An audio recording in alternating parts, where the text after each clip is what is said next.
Assalamualaikum warahmatullahi wabarakatuh. Yang saya hormati Ibu Wahyu Indrati selaku dosen mata kuliah Karakter Building semester 3. Pada kesempatan ini saya akan menyampaikan presentasi tentang artikel futuristik dan konstruktif Sustainable Development Goals atau SDGs dan isu keprihatinan bangsa Indonesia. Sustainable Development Goals atau sering kita sebut SDGs yang disepakati tahun 2015 merupakan keberlanjutan dari Millennium Development Goals atau MDGs yang menjadi sejarah baru dalam pembangunan global. Karena dalam kesepakatan SDGs dalam sidang umum PBB ke-70 memiliki tujuan pembangunan universal baru yang dimulai pada tahun 2016 hingga tahun 2030. Terdapat 17 poin dalam SDGs. Poin yang pertama yaitu tanpa kemiskinan, di mana kemiskinan masih menjadi problem di berbagai negara dunia. Maka penghilangan kemiskinan dan kelaparan pada tahun 2030 menjadi tulang punggung dari tujuan agenda pembangunan berkelanjutan. Di dalam rencana pembangunan jangka panjang nasional tahun 2005 sampai tahun 2025, masalah kemiskinan dilihat dalam kerangka multidimensi. Karenanya kemiskinan bukan hanya menyangkut ukuran pendapatan, melainkan karena menyangkut beberapa hal, yaitu kerentanan dan kerawanan orang atau masyarakat untuk menjadi miskin, dan yang kedua menyangkut ada atau tidak adanya pemenuhan hak dasar warga dan ada atau tidak adanya perbedaan perlakuan seseorang atau kelompok masyarakat dalam menjalani kehidupan secara bermartabat. Target ini tidak akan bisa dicapai tanpa pemenuhan hak atas hunian layak, kepastian hak atas jaminan sosial, dan hak kesetaraan ekonomi pada perempuan. Poin yang kedua yaitu tanpa kelaparan. Kelaparan didefinisikan sebagai kondisi hasil dari kurangnya konsumsi pangan kronik dalam jangka panjang. Kelaparan kronik berakibat buruk pada derajat kesehatan masyarakat dan menyebabkan tingginya pengeluaran masyarakat untuk kesehatan. Hal ini mengarah pada kelaparan dan kekurangan gizi dalam skala besar di dunia. Jutaan anak-anak berusia di bawah 5 tahun menderita kekurangan gizi kronis dan akut pada saat musim kekurangan pangan, musim kelaparan, dan kerusuhan sosial. Angka ini tentunya terus meningkat. Penyebab terjadinya kelaparan seperti kemiskinan, ketidakstabilan sistem pemerintahan, penggunaan lingkungan yang melebihi kapasitas, diskriminasi dan ketidakberdayaan seperti pada anak-anak, wanita, dan lansia. Demikian juga terbatasnya subsidi pangan, meningkatnya harga-harga pangan, menurunnya pendapatan real, dan tingginya tingkat pengangguran merupakan faktor utama penyebab terjadinya kelaparan. Tujuan SDGs poin 2 ini untuk mengakhiri kelaparan, mencapai ketahanan pangan, memperbaiki nutrisi, dan mempromosikan pertanian yang berkelanjutan. Tujuan ini sejalan dengan prioritas pembangunan Indonesia yang termaktub ke dalam prioritas ketahanan pangan dan penciptaan lapangan kerja.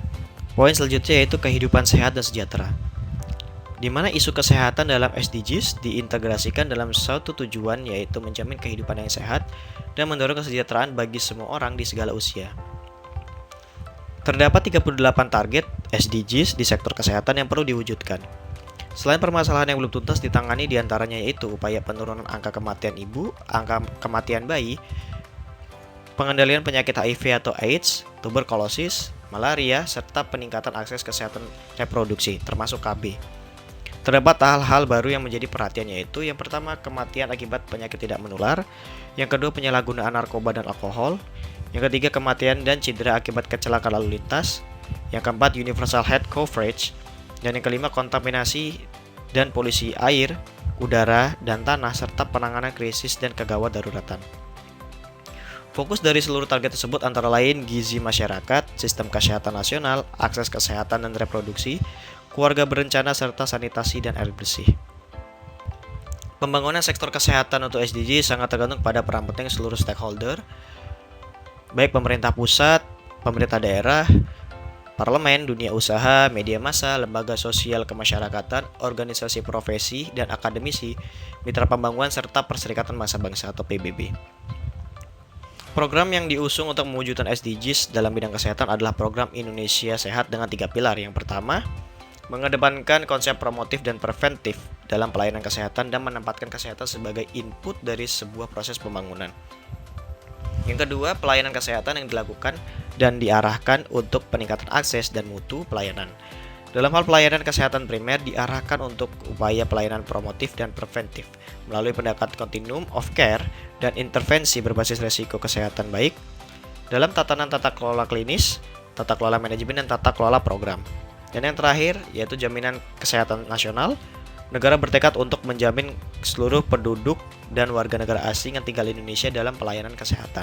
Poin yang keempat yaitu pendidikan berkualitas, di mana pendidikan tidak hanya berperan menciptakan generasi muda sebagai agent of change yang membawa perubahan, namun generasi muda harus bisa menjadi agent of producer yang mampu menciptakan perubahan yang nyata.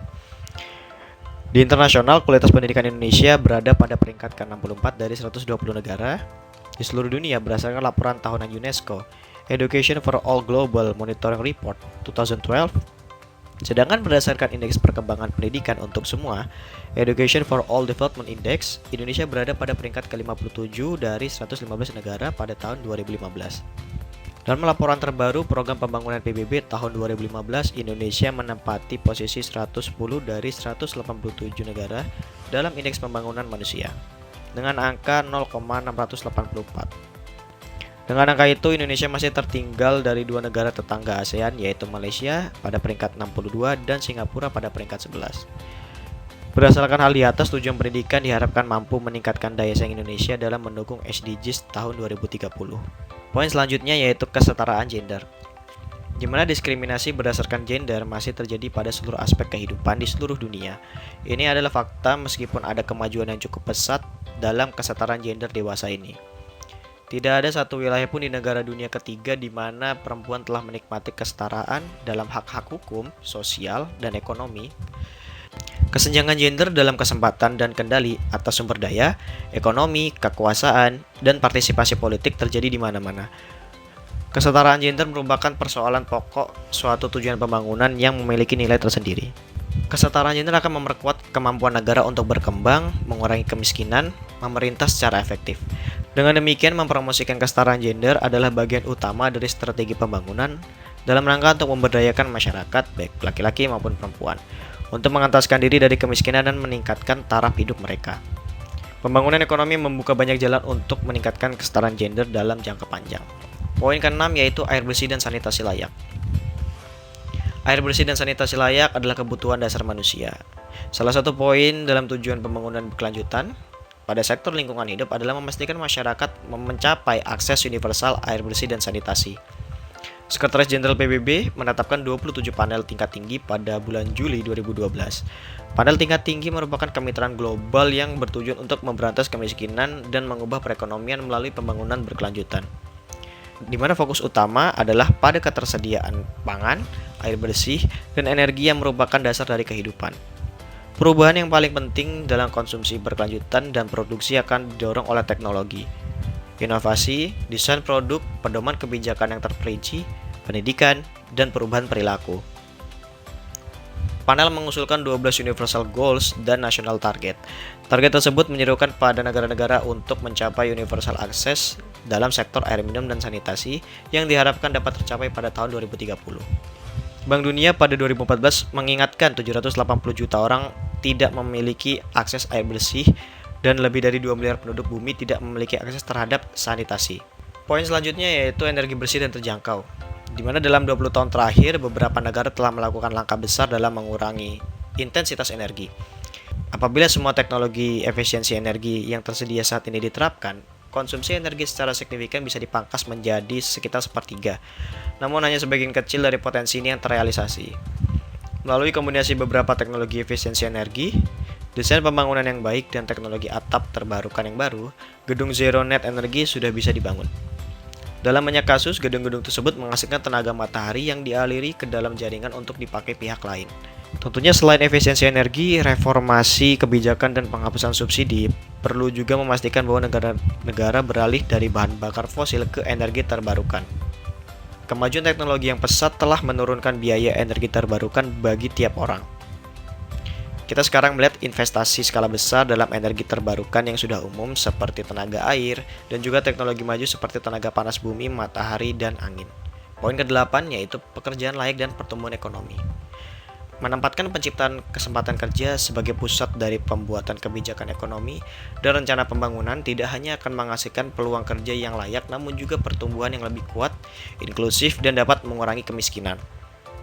Ini merupakan lingkaran positif yang baik bagi perekonomian maupun bagi masyarakat serta mendorong pembangunan berkelanjutan. Pentingnya kerja layak dalam mencapai pembangunan berkelanjutan disoroti oleh tujuan ini yang bertujuan untuk mendorong pertumbuhan ekonomi inklusif dan berkelanjutan, kesempatan kerja produktif, serta kerja layak untuk semua. Pemerintah Indonesia akan mengintegrasikan SDGs ke dalam Rencana Pembangunan Jangka Menengah dan Badan Perencanaan Pembangunan Nasional sebagai badan koordinator untuk penerapan SDGs yang bersifat lintas sektor. Poin selanjutnya yaitu industri, inovasi, dan infrastruktur. Investasi berkelanjutan dalam infrastruktur dan inovasi adalah penggerak penting pertumbuhan ekonomi dan pembangunan. Saat ini lebih dari setengah populasi dunia tinggal di perkotaan. Karena itu, transportasi massal dan energi terbarukan menjadi sangat penting, begitu juga dengan pertumbuhan industri baru, serta teknologi informasi dan komunikasi. Kemajuan teknologi juga adalah kunci untuk menemukan solusi jangka panjang bagi tantangan ekonomi dan lingkungan, serta menyediakan lapangan pekerjaan baru dan mendorong efisiensi energi. Mempromosikan industri berkelanjutan serta berinvestasi dalam penelitian ilmiah dan inovasi adalah cara-cara penting untuk memfasilitasi pembangunan berkelanjutan. Lebih dari 4 miliar orang masih belum memiliki akses internet dan 90% lainnya berada di negara-negara berkembang.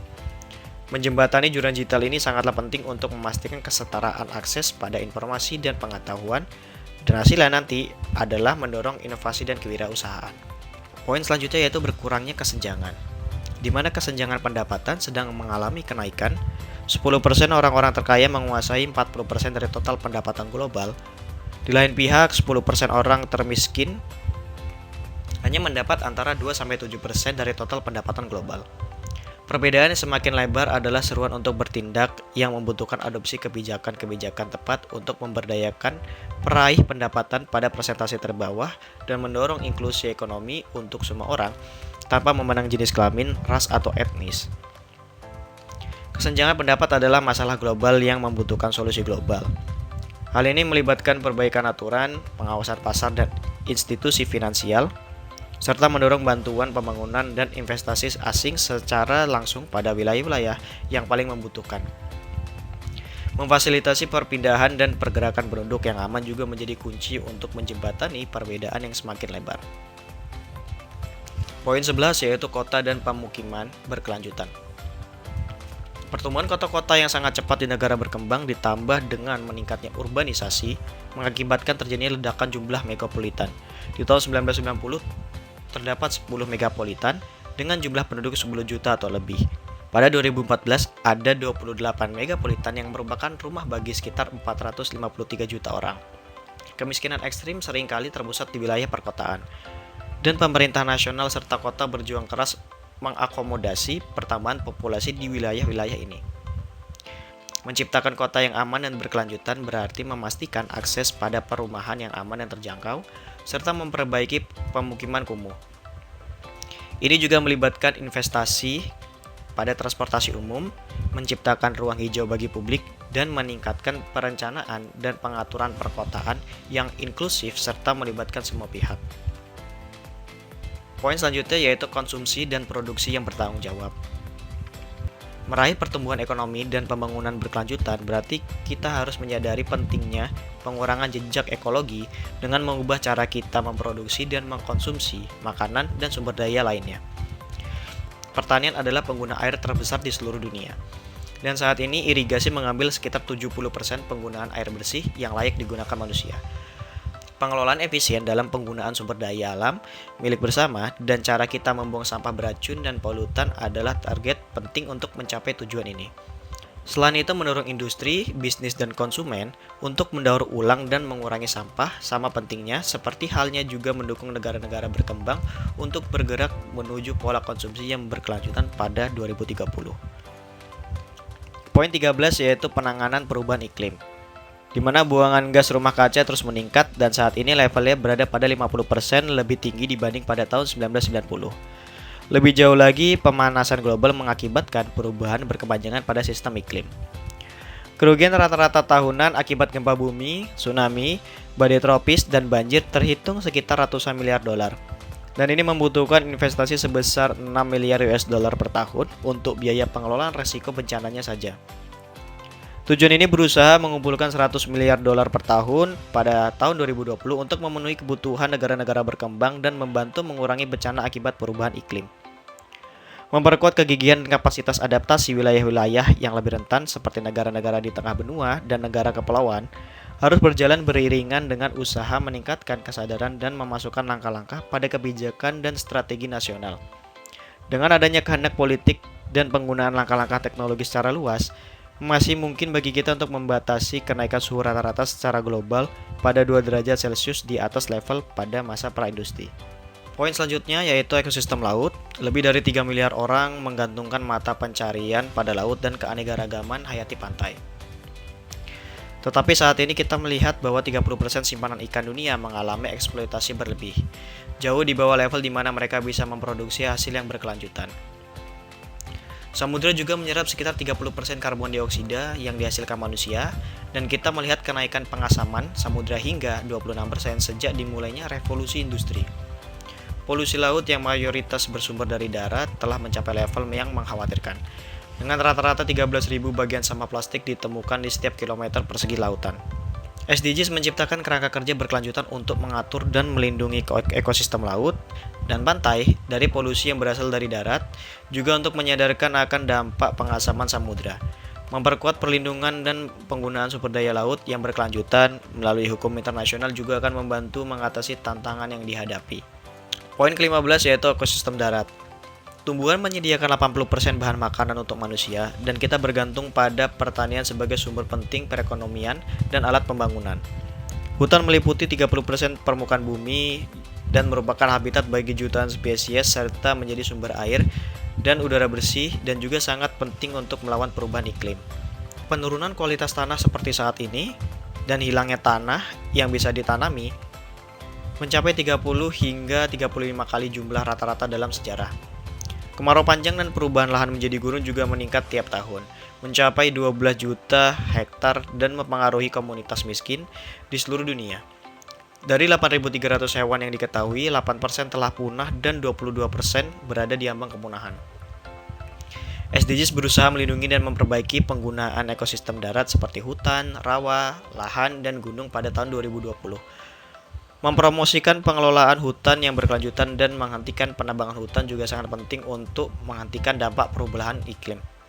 Poin ke-16 yaitu perdamaian, keadilan, dan kelembagaan yang tangguh.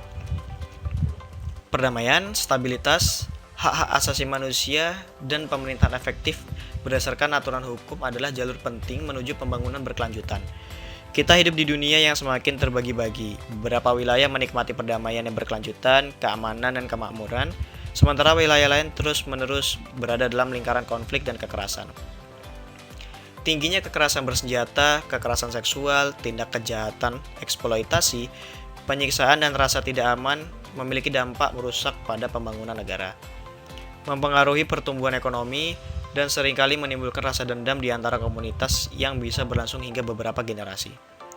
SDGs berusaha mengurangi segala bentuk kekerasan secara signifikan dan bekerja dengan pemerintah dan komunitas untuk menemukan solusi jangka panjang menghadapi konflik dan rasa tidak aman. Memperkuat aturan hukum dan mempromosikan hak-hak asasi manusia adalah kunci untuk berjalannya proses ini. Selain itu, mengurangi peredaran senjata ilegal dan memperkuat partisipasi negara-negara berkembang dalam institusi dan pemerintahan global. Poin yang terakhir yaitu kemitraan untuk mencapai tujuan. SDGs hanya bisa diwujudkan dengan komitmen kuat pada kemitraan dan kerjasama global. Meskipun bantuan pembangunan resmi dari negara-negara maju meningkat hingga 66% antara tahun 2000 sampai 2014, krisis kemanusiaan akibat konflik dan bencana alam terus menuntut bantuan dan sumber-sumber finansial. Banyak negara yang juga meminta bantuan pembangunan resmi untuk meningkatkan pertumbuhan dan perdagangan. Memperbaiki akses pada teknologi dan pengetahuan adalah cara penting untuk berbagi ide dan mendorong inovasi.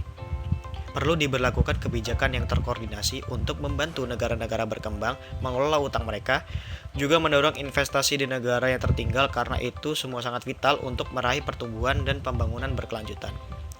Tujuan ini membidik penguatan kerjasama dengan mendukung rencana nasional untuk meraih target.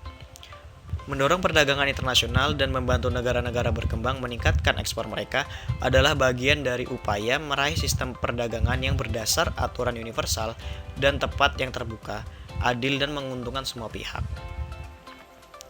Pembahasan selanjutnya yaitu isu keprihatinan bangsa Indonesia. Salah satu keprihatinan bangsa Indonesia adalah narkoba. Narkoba adalah singkatan dari narkotika dan obat berbahaya. Atau dalam istilah lain yang diperkenalkan oleh Kementerian Kesehatan Republik Indonesia adalah NABZA atau narkotika, psikotropika, dan zat adiktif. Narkotika adalah zat atau obat baik yang bersifat alamiah, sintetis maupun semi-sintetis yang menimbulkan efek penurunan kesadaran, halusinasi, serta daya rangsang. Sementara menurut Undang-Undang Narkotika Pasal 1 Ayat 1 menyatakan bahwa narkotika merupakan zat buatan ataupun yang berasal dari tanaman yang memberi efek halusinasi, menurunnya kesadaran, serta menyebabkan kecanduan. Obat-obatan tersebut menimbulkan kecanduan jika pemakaiannya berlebihan. Pemanfaatan dari zat-zat itu adalah sebagai obat penghilang nyeri serta memberi ketenangan. Penyalahgunaannya bisa terkena sanksi hukum. Pada tahun 2017, Badan Narkotika Nasional menyebut pengguna narkoba di Indonesia mencapai 5,1 juta orang. Dari jumlah tersebut, 40% diantaranya berasal dari kalangan pelajar dan mahasiswa. Dengan berbagai macam alasan, ada yang penasaran lalu mencoba, dan ada yang telah menggunakan beberapa kali lalu ketagihan, dan ada yang sudah ketagihan lalu menjadi bandar. Penggunaan narkoba sangat berbahaya untuk kesehatan dan kejiwaan. Dampak yang timbul antara lain merusak sistem pernapasan, perubahan fungsi otak, merusak sistem peredaran darah, gangguan sistem reproduksi, gangguan pada hati, dan lain-lain. Sedangkan dampak penggunaan narkotika untuk kejiwaan diantaranya paranoid, merasa tidak aman, kerja menjadi lamban dan ceroboh, serta tegang dan gelisah. Solusi dalam hal ini yaitu mengelompokkan solusi ke dalam dua komponen penting penyelenggara negara. Yang pertama yaitu peran pemerintah, di mana pemerintah membeli penyuluhan, seminar, workshop, pelatihan, dan sejenisnya tentang narkoba dan bahayanya ke sejumlah sekolah, perguruan tinggi, serta masyarakat secara luas. Dan pemerintah bisa memberikan rehabilitasi bagi mereka yang sudah terlanjur memakai atau bahkan menjadi pecandu narkoba. Yang kedua, peran masyarakat. Peran masyarakat yang pertama yaitu pendekatan secara agama. Dengan pendekatan ini, mereka yang masih bersih dari dunia narkoba senantiasa ditanamkan ajaran agama. Dan yang kedua, pendekatan secara psikologis. Dengan pendekatan ini, mereka yang belum terjamah oleh narkoba diberi nasihat dari hati ke hati oleh orang terdekat sesuai dengan karakter kepribadian mereka. Yang ketiga yaitu pendekatan sosial. Baik yang belum maupun yang sudah merasakan narkoba, melalui pendekatan ini disadarkan bahwa mereka merupakan bagian penting dalam keluarga dan lingkungannya. Oleh sebab itu, narkoba sangat berbahaya dan merupakan salah satu dari beberapa hal yang dapat mempengaruhi dan merusak moral generasi penerus bangsa. Pencegahan penyalahgunaan narkoba dapat dilakukan oleh pemerintah dan masyarakat itu sendiri melalui penyuluhan dan pendekatan individu. Hingga perlakuan itu nantinya akan membentuk suatu karakter bahwa individu-individu tersebut anti narkoba. Baiklah, demikian presentasi dari mata kuliah karakter building. Sampai jumpa di semester berikutnya.